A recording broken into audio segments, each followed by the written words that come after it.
రాకడ లేట్ అయితే ఇంటింట కూడా రొట్టె విరవాలని ఈ సంవత్సరం ఒక నిర్ణయానికి వచ్చిన. ఎలా? ఒక్కొక్క ప్రేయర్ గ్రూప్ వాళ్ళు మీరు పరిపూర్ణతలోకి బైబిల్ ధ్యానంలో వాక్యంలోకి వస్తున్న కొలది ప్రతి ఇంట ప్రతి బుధవారము ఎక్కడ ప్రేయర్ జరిగినా అక్కడ రొట్టె విరుచుదుముగాక. ఆమేన్. నా మాట అర్థమవుతుందా? నీవు ఆరోగ్యవంతమైన విశ్వాసిగా ఎదగాలి అంటే ఆరోగ్యవంతమైన సంఘానికి వెళ్ళాలి. ఏది ఆరోగ్యవంతమైన సంఘము, ఏది హెల్తీ సంఘం అంటే మొదటి మాట అపోస్తుల బోధలో ఉండాలి, సంఘ సహవాసం ఉండాలి. మూడవది ఆరాధన, రొట్టె విరుచుట. నాలుగవది ప్రార్థన ప్రాముఖ్యమై ఉండాలి. చెప్పాలి ఏంటిది అది? కొన్ని సంఘాల్లో ప్రవచిస్తూనే ఉంటారు, కొన్ని సంఘాలు అద్భుతాలు అంటుంటారు, కొన్ని సంఘాల్లో ఓన్లీ వాక్యమే ఉంటుంది, మళ్ళీ పరిశుద్ధాత్మ దేవుని చోటు ఉండేది.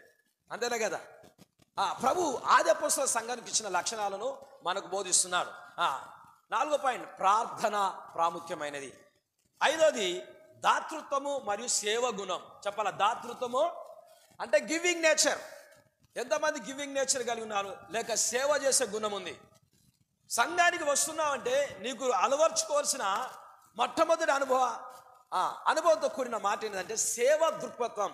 అంటే ఆశించకుండా చేసేది సేవ, ఆశించి చేసేది సేవ కాదు.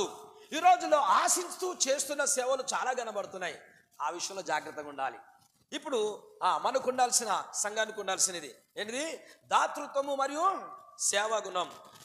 6వ పాయింట్ సువార్థీకరణ. ఏ సంఘం అయితే సువార్త విషయంలో బాధ్యత కలిగి అనేకులకు సువార్త ప్రకటిస్తూ ప్రభు సంఘానికి నడిపిస్తుందో ఆ సంఘం హెల్తీ సంఘం అంటారు బైబిల్ ప్రకారం. హల్లెలూయా. ఆయన వాక్యంలో వివరణగా చూసుకుందామా? అపోస్తుల కార్యము 20వ అధ్యాయము 27 నుంచి 31 చూసినట్టయితే ఆది అపోస్తులు చేసిన పని మనం చేస్తున్నామా లేదా? వారు ఏం చేశారు చూద్దాం. అపోస్తుల కార్యం 27 నుంచి 31 చూసినట్టయితే